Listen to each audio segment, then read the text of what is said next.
gratitude for one as a second chance at this from last week. It was awesome. I'm pretty sure I talked to over everyone, but it's been a lot of fun just having the opportunity to chat with people in, I guess, a different medium. I am just going to be in this conversation about the next thought, as we all know. The intention of us coming to a very short hour is to give space to people who are either locals in the community right now or have been to El Salvador, and we're hoping to listen and learn the work we're doing so we can make it better for everyone who's actually participating. Hopefully, people will join Mattermost and give us some more instructions beyond this call and let us know how we can be. So I'm pretty still in. I'm here. I'm gonna who's also on the call. There's a few reps I want to speak. We don't have that much time. So Britt, do you have anything you want to add? Hey everybody. I just wanted to mention Mattermost chat that we just mentioned is accessible at chat.btcpayserver.org. Anyone can sign up in the chat room. If you have questions about BTC Pay or you want to hang out with some Bitcoin. Headed to other speakers. Intro. Off to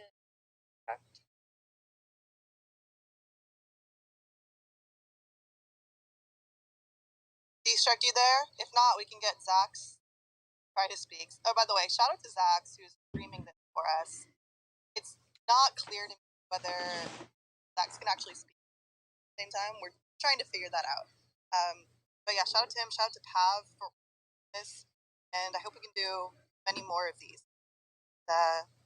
On and off mic, so I think we might be getting ready to start here with our speaker.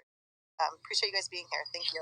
Yes, we are ready. We are ready. We are ready. Let's do it. Britt and Patricia. I hope if there are any speakers in the audience, please just request to speak. It's a little bit easier for me to figure stuff out that way.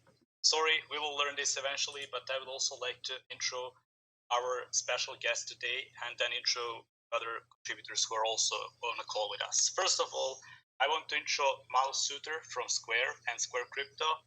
Miles is that type of guy that usually is always there in the background, but he actually done a lot for BTCPayServer, and he done it just by simply asking how I can help. And I want to actually go to think about that for a moment. Just ask a Bitcoiner sometimes just how I can help and try to help people out. If there was not for Miles and many other support BTCPayServer, we probably would be. So I'm super excited to have Miles on board to talk about his El Salvador experience of making payments, and just simply maybe about BTCPayServer experience. So hey Miles. Hey, thank you so much for the warm welcome.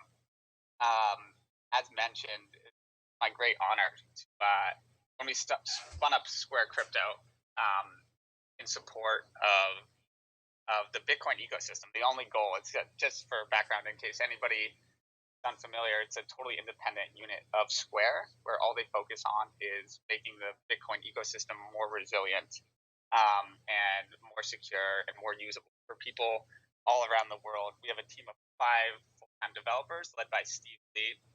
And our first hire was Matt Corralo, who's been developing on Bitcoin Core since he was 16 and 2012 or something along those lines. But there's 5 people working on the Lightning development kit full time, which is open source implementation that is getting pretty close to being ready and is really modular, powerful, and hopefully allows developers to do new things, the Lightning network. But once we spun up that team, we had budget to give grants and find projects. And the first thing I told Steve Lee was, we got to do BTCPayServer. This is my favorite team in all of Bitcoin.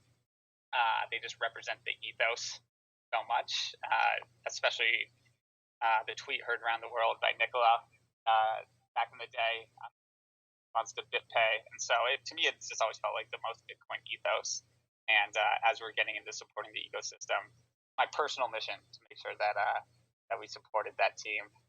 And then it was so cool by example and see. It feels like almost every major exchange now is a contributor to BTC Pay, and it's just such a useful product. One that shows that you don't need a third party in the middle taking fees and taking your sovereignty. So I love the idea of just like the self sovereign hosting own payments platform. So huge fan of the team, huge fan of Rockstar and all the other devs out there working hard to make this reality. It's so cool to see the progression. Sorry, that long-winded intro here. I'll go quick on my background in El Salvador. I got there originally in October. I was very cooped up in San Francisco. I was trying to get down to Buenos Aires, but the country was locked down pretty hardcore. But I had tweeted out the article from Forbes that came out a few months before that, and I decided I just need to go down there and see what's going on. I wanted to get down there, experience it for myself, and see how I could help, how I could bring Square's attention or other Bitcoiners' attention, and accelerate what to me was like the coolest experiment in the world. I had to see what was happening. I got there for a couple weeks, decided to stay for another month, and before I knew it, 6 months down there. And as I was down there, Jack Mallers and the Sprite team and tons of other Bitcoiners started coming down as well, Peter McCormick, and it was so fun to be part of that zeitgeist as it was all happening. So I'm happy to speak to any of that experience, what it's like accepting payments there, how people are using it, what the community needs, and anything. I probably have the longest amount of time spent there outside of Mike Peterson, who started the program, and replied to my random Twitter DM and told me to come stay with his family, which is how it all started. So happy to answer anything and honored to be here. My favorite people in Bitcoin. So that's me. Yeah, thanks so much, Miles. Like that sentence, "How I can help," is what really resonates with me as well. And I guess today it can all be about how we can help people in El Salvador. So let's see how I can help and how we can help basically people. That said, we have Brian Harrington with us today. He's a product and marketing at Choice and contributor to OC Bitcoin Network and very long time BTC Pay user, and basically he is hosting BTC PayServer for his local merchant community. So Brian, welcome. Hey everyone, yep, love BTC PayServer. I don't have any El Salvador experience directly, but have deployed 4 brick and mortar restaurants in Southern California, and what I love so much about Lightning Network is it truly is free and open. Like I've watched the Bitcoin Beach Lightning Wallet work here in California. We've had Mike come and talk at our meetup here, and so we are doing our best to just expand the Bitcoin economy, where we are. And I think it's really cool watching the same wallets work here and the same wallets work there. And then I can shout out just real fast tips off the top. Definitely join that chat.btcpayserver.org. That's where it all starts. Talk to people there. And I would say if you're a business starting out, don't overcomplicate it. Just whatever you know about Bitcoin, whatever wallet you have so far, get that 1 or 2 consistent people paying you in Bitcoin to start working the muscles. And then when you have that, join the BTC PayServer chat and just tell them where you're at. And then last thing would just be start meetups. Like start meetups and talk about Bitcoin. That'll help your business, and that'll give you momentum when you get BTC PayServer deployed. Thanks, Brian. It's awesome to see you here, and I'm excited to talk about all the maybe pain points you experienced and how we can improve that third-party way hosting merchants and how we can onboard more people. So just by mixing your experience with Miles, I'll already see a bunch of topics we can discuss in order to improve the payments in El Salvador and onboard more people, make them self-sovereign, and allow them to accept payments without fees. We also have Distruct here with us. He's our UX designer guy. Anything you see which is beautiful in BTC PayServer, that's usually Distruct and our design team of contributors. So Distruct, welcome aboard. I'm excited to see you, to have you here, and also to take notes on how we can improve stuff. It will be exciting, right? Yeah, thanks for that warm. And yeah, I think I'm just gonna kick back and listen to Brian and Miles speak about their experience and pain points, because we could and we have a few things to discuss, but I think maybe I'll just chime in on something specific if I can think how it might relate more directly to deployment and our UI and product as a whole. I'm excited.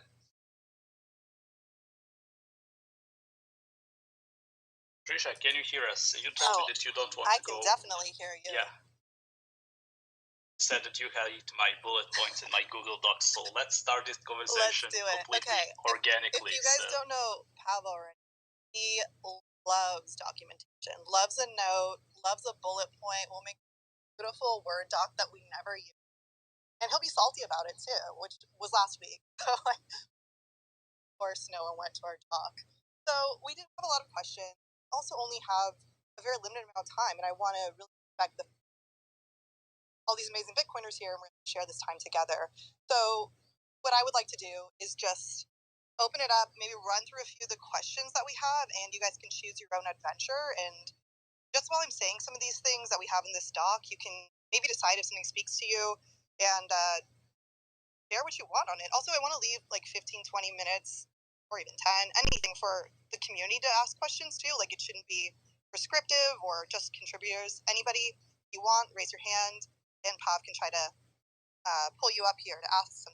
So for the agenda, have our introductions, and then a few questions here. To start off, this is BTCPayServer in El Salvador. Are there any payment processors in El Salvador?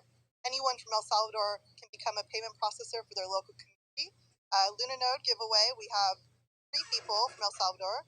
We'll get a VPS instance to host, BTCPay for their community, friends, 1 year of charge. And using BTCPayServer crowdfunding. Any ideas on how we can raise money for a certain cause via crowdfunding app? Visiting El Salvador, tips for visiting El Salvador, best places to stay. Who should Bitcoiners willing to come turn to if they have a question or provide help? And are we ready for mass adoption? We can start with those. There are a lot more, but if we have time to get to more, this is just something to kick us off here. I'll stop talking. Thank you. Awesome. Thanks for sharing the entire agenda, Patricia. Now I have nothing more to share. He's going to be mad. Anyway, I feel his blood pressure already. My angry Russian temperament. Oh, yes. I'm just kidding. I would like to discuss actually what you mentioned. What type of businesses actually accept Bitcoin currently in El Salvador? And I want Tomas maybe to guide us a little bit to what type of businesses and are they more in person or online? And how is e-commerce doing also in El Salvador? So Miles, can you guide us through that a little bit? Yeah, for sure. So in terms of where Bitcoin was first adopted, a very grassroots effort to start. I saw Jorge from El Zante in here to start, and I shot him an invite to get him back in here. But I wanted to give a big shout out to Jorge because he was the guy on the ground going door to door as a respected leader of the community and convincing the place on this street and the nail salon up on the main road and one by one converting people into to having adoption.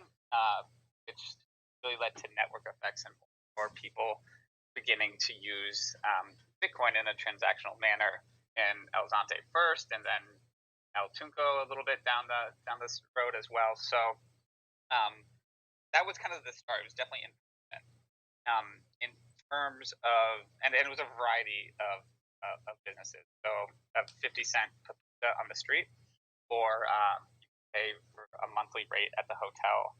Kind of like the nice new hotel in El Zante as well. So once it kind of reached a certain amount of places, it was kind of felt like you're missing out if you're not accepting Bitcoin as well. So it was very easy to use for day-to-day supplies, your meals.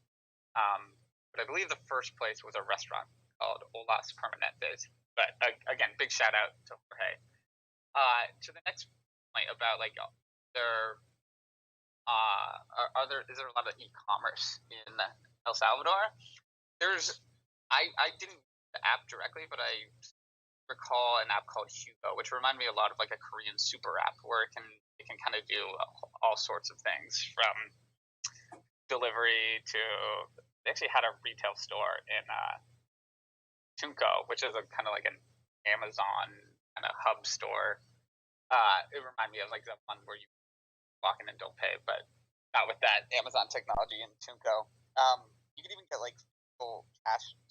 So it's kind of like a super app, could do a lot of things. So there's increasingly this culture of like an app that can do a lot of things for you, making digital, but there were no like digital payments apps. As far as I understood it, the central bank didn't allow you to like have a cash app or a Venmo and do peer-to-peer payments. Something about the digital representation of a balance within a fintech app. I believe that when talking to like leaders of the government, that was at the top of their list in order to like get rid of that restriction. And obviously, I think that's no longer in effect with the new legal tender law. So one thing to note though about e-commerce is like by the beach in El Zante, El Tuco, like there's no addresses. Like I was trying to get mail there or some stuff from the States shipped in, and it was like you can't do it. Like maybe you could find a way to ship it into the capital city, into San Salvador, and go pick it up. But even that was always like kind of confusing, or like it never seemed like a certainty. And so that was at least my experience in trying to figure out how to get stuff mailed. So I don't think the e-commerce use case is super high yet, at least in the beach areas. I'm sure in San Salvador, that's a potential area of opportunity as well. The last thing I want to, something that I think is kind of under discussed, but because of how broad the law, the Bitcoin bill is, and then mandating acceptance of Bitcoin, there's like, I forget what the numbers are, but if there's like 10 Walmarts or like 50 McDonald's in El Salvador, all of a sudden these are like major corporations that are having to figure out how to accept Bitcoin. And if they want to do it right, hopefully they can figure out a way to do it in an open source manner and not pay 3% a year to take Bitcoin payments. So maybe I'll leave it at that. But I think that's a reserved area of opportunity, and one with like far-reaching implications that every business has to figure out how to do this. And thankfully, we like have some tools here. Obviously, there's work to do still, but it could be an opportunity for somebody to lean into. Yeah, that sounds like a big market and great chance for us, especially I guess any Bitcoin to actually get a feeling and basically go to the streets and see how their products are used. So personally, I would love to go to El Salvador sometime, definitely spend a few months like you did. I think it could be great for us to just learn by using Bitcoin actually in the streets every day, which we usually don't have a chance, at least where I am. But adoption in El Salvador is quite different to what Brian is doing in the US. So Brian, Miles mentioned like catering more to the in-person type of merchants, and I believe that you've been also onboarding in-person or retailers actually. And how do you usually do that with BTCPayServer? Can you give us a little bit walk through that process? How can a person accept Bitcoin via BTCPayServer if they have like a retail or brick and mortar store? Yeah, so that's what I was going to add. I've actually experienced that it is easier to talk to brick and mortar businesses than it is to talk to e-commerce businesses about starting to accept Bitcoin. And for me, it might just be because I'm not a website designer, but all of these web e-commerce sites kind of lock down their checkout flows really tightly. And so it was hard for me to kind of design a good flow for customers that are used to just kind of a fast experience. So but yeah, the flow that I normally take brick and mortars through is, like I said, I ask them, how much momentum they have. Let's find 1 to 2 people that come here routinely that really like Bitcoin and are willing to just kind of come and keep working those muscles for the cashiers to kind of get them to do it. And then, like what I love about BTCPayServer, it's a web app, like it can work on any sort of hardware. And so I've done everything from help them to just load it on a phone that sits next to their cash register that they already have, or kind of our best looking deployment that I'm really proud of is they're using Android, like an Android app, and using already kind of an established like Toast was their POS that they were already using, and we were able to like load BTCPayServer as an Android file onto that tablet, and so it just shows up as an app, kind of the same way all the other apps show up. And so that feels cool to be able to have them be able to still track their inventory with what they're used to using, but then still have the BTCPay checkout option. And what I like most about it too, then in person, is there's always a live wallet demo happening. So for people that are passionate about Bitcoin, you're always able to help another cashier or another customer or another friend, see it happen live. And so I love, taking my friends there to eat, because it's like, if we're going to talk about Bitcoin, we should, go to a place that accepts Bitcoin. And so it makes the whole process feel more real. Just kind of keep that in mind, as you hit bumps, that fully worth it when you get it down and everyone gets better at their wallets.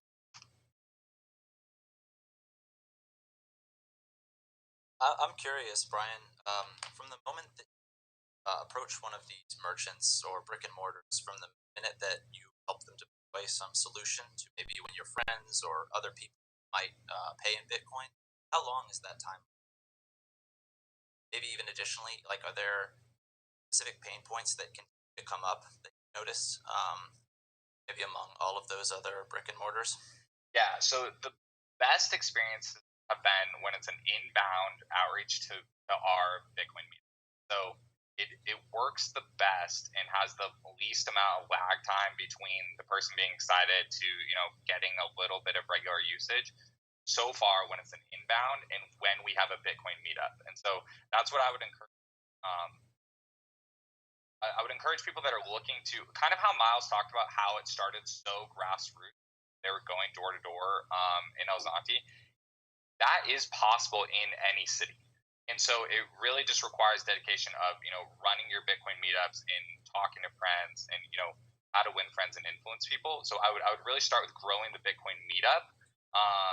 You have those amount of people, then it becomes easier to kind of talk to the business owners. Another light version of doing this to kind of get momentum too is just focus on like tipping a bartender. So sometimes it's a little bit harder to get the decision maker. But if you, again, 3 or 4 or 5 Bitcoiners are going to the same bar, going to the same cafe, eating at the same place, and you build that relationship with kind of the just front of the line staff, and work with them to begin tipping them in Bitcoin, and that can again lead up the chain. So yeah, so the answer is, when it's a cold outreach, I've done a few cold outreaches that have that have momentum does stall. Momentum 100% does stall. So it's not like I'm door knocking here and it's just like completely thing that's just like every single person signing up and it's like happening. It definitely is coming from the meetup and the culture of people that are willing to kind of push it forward with me.